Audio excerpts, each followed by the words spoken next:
previous video, Space is Deep, we put the universe into context.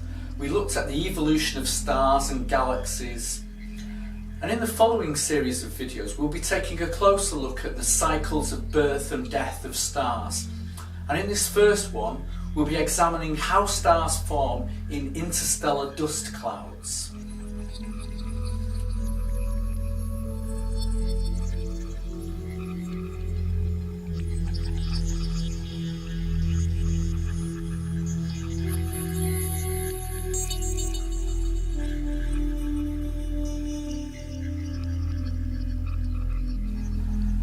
Throughout the galaxy there are huge interstellar gas clouds. They're mainly formed of hydrogen and helium that was created in the first few minutes after the Big Bang. But in addition there is a small amount of heavier elements and dust that was created in previous generations of stars and dispersed around the galaxy in supernova explosions.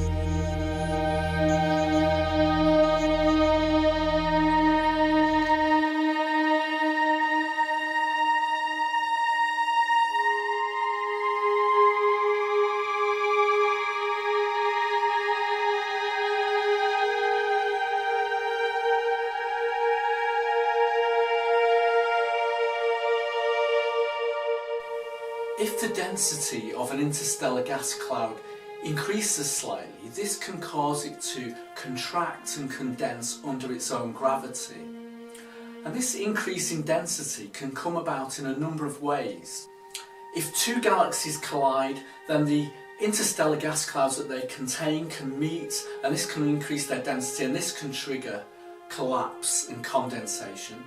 Another way that this can happen is if the shock wave from nearby supernova explosions collides with a gas cloud. This can cause it to condense and collapse.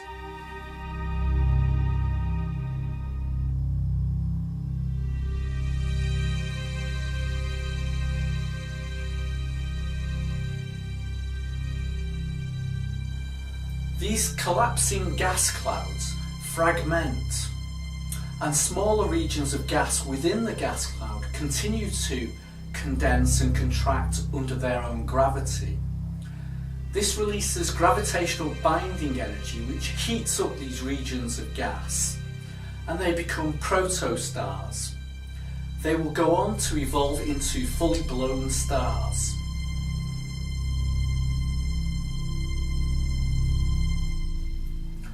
We are familiar with gravitational binding energy, although we might not always use those words.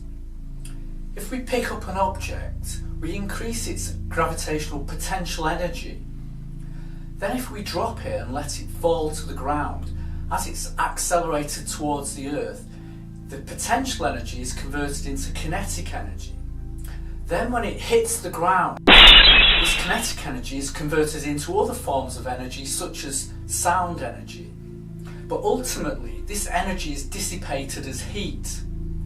Now we might imagine that there isn't much energy that could be generated in this way.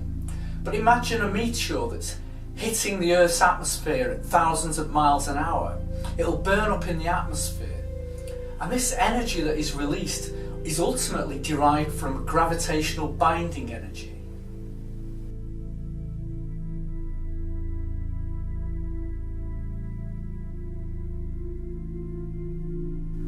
The tendency for a protostar to contract under gravity is balanced by the thermal energy within the star, and this is the energy that has been released as gravitational binding energy.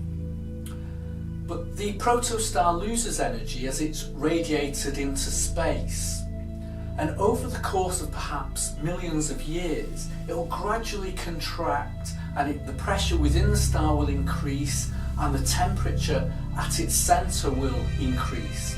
Eventually the temperature at the centre reaches about 10 million degrees, at which point nuclear fusion reactions begin and a star is born.